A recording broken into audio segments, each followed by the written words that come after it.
জন্মদিন উপলক্ষে অমৃতাংশু, আমি শুধু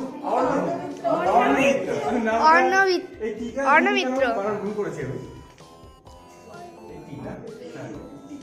অর্ণমিত্র আমাদেরকে কিছু বই উপহার দিচ্ছে। আমাদের এই ট্রেনের সাথে বলো, এই একাডেমিতে বলো, এই গ্রামের জন্য বলো, আমরা সবাই কিন্তু এই বইগুলো পড়তে পারবো। চলো একবার বইগুলো আবার দেখো, বের করে একটা করে আমাকে দাও। দেখো পুরাণের গল্প, খুব সুন্দর দারুণ দারুণ গল্প আছে, যেটা বাচ্চা বড় সবাই পড়তে পারবে। বা বিক্রম ও বেতাল, দারুণ গল্প, বেশিরভাগ সবাই পড়ছে। বাহ, এই দারুণ তো, এটা এই বইগুলো খুব কাজের, দারুণ দারুণ। সবের পছন্দের বই নাকি? মূল্য নাচের ধরে যেই গল্পগুলো ভালো তোরা পড়তে পারবি। কিন্তু এখানে সব বই থাকে, বই আরো সব আছে, বইগুলো একটা সেলফ বানাবো, ওখানে থাকবে গোয়েন্দা গল্প বা শিশুদের জানার কথা। এই যে জিকে বইগুলো কাজে লাগবে অনেক, আমরা পড়াতেও পারবো।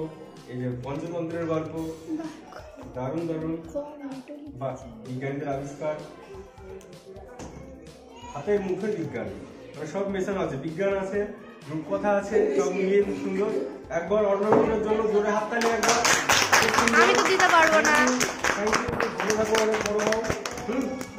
আমি দিয়ে দিলাম।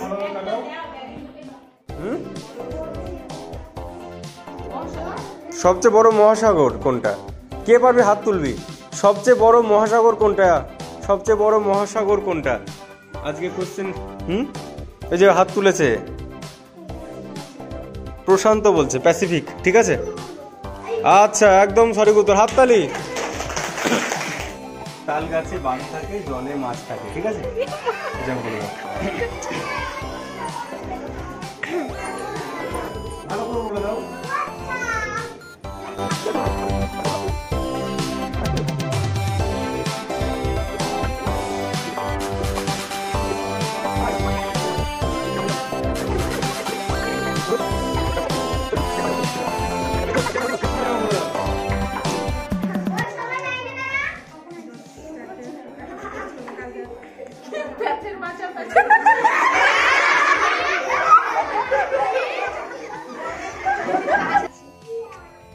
তাল গাছে বাঘ থাকে, জলে মাছ থাকে। কি বলেছিলাম?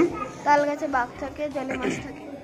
হ্যাঁ, কি বলেছিলাম? তাল গাছে বাঘ থাকে। দেখো এগুলো সব ঠিকই আছে, তাল গাছে বাঘ থাকে, জলে মাছ থাকে, এটা বলেছি। তাল গাছে বাঘ থাকে,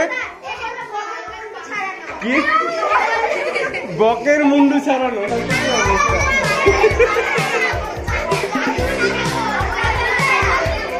আচ্ছা ঠিক আছে।